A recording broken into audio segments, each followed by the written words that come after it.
ఈ జవహర్ నగర్ గ్రామ పరిధిలో కాప్రా మండలం కిందకి వస్తుంది. దాంట్లో 1997లో ఫ్రీడమ్ ఫైటర్స్ కోసం 400 ప్లాట్లు అలాట్ చేశారు. ఒక్కొక్కటి 300 గజాలు. ఓకేనా? ఆ 300 గజాలు ఇండివిజువల్ హుడా లేఅవుట్ ఇచ్చిన తర్వాత అవి నడుస్తున్నాయి. ఎక్కడెక్కడ ఉన్నాయి, అంతమందికి పోలేదు. అంత 10 జిల్లాలు, పాత 10 జిల్లాలలో ఉన్న రూరల్ ఏరియాలో. సో ఎవరికేం తెలియదు. నేను ముందుబడి నా దగ్గర 5-6 వస్తే నేను ఎంబడిబడి తిరిగినాను. దీన్ని లాస్ట్ 1.5 year తిరిగిన తర్వాత దీని మూలాలను తెలుసుకుంటే ఓన్లీ ప్రొహిబిషన్ కింద పెట్టారు. కలెక్టర్ దొరకలేదు. సో సీఎం దగ్గరికి పోయినా, సీఎం ఆఫీస్ నుంచి మినిస్ట్రీకి పోయినా, ఇదంతా అయిపోయినాక ఫైల్ ఇక్కడికి వచ్చింది. ఇప్పుడు కలెక్టర్తో మాట్లాడారు. ఇది చేసేద్దామన్నాడు. ఇలా ఏం ప్రాబ్లం లేదు, చేసేద్దామని అన్నారు.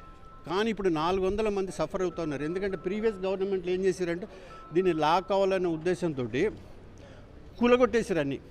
ఇది అసైన్డ్ ల్యాండ్ కదా, తీసుకోవచ్చు అని చేశారు. కానీ తర్వాత రిప్రజెంటేషన్ చేస్తే ఏంటంటే ఇది ఇండివిజువల్ ప్లాట్స్ కాబట్టి తీసుకోవటానికి కుదరదు అనేది వాళ్ళకి అర్థమైపోయింది. సో ఇప్పుడు సీఎం ఆఫీస్ నుంచి వచ్చేసింది, మినిస్ట్రీ నుంచి వచ్చేసింది. ఇప్పుడు కలెక్టర్ గారు నాకు సరైన మనిషి దొరికినాడు. 1.5 ఏడాది నుంచి కలెక్టర్ గారు దొరకట్లేదు. సో మనకి ఎన్ఓసి కోసం కూడా రికమెండేషన్స్, అందులో ఏం ప్రాబ్లం లేదు. 400 మంది 400 ఎవరిని వాళ్ళకి ఇచ్చేసే చేసుకుంటూ అయిపోతుంది. సో ఆ ఇష్యూ కోసం ఇప్పుడు వచ్చినాం. కలెక్టర్ గారు స్పందించారు. సో ఆర్డీఓ గారు కూడా ఆర్డీఓ దగ్గరికి వెళ్తున్నారు.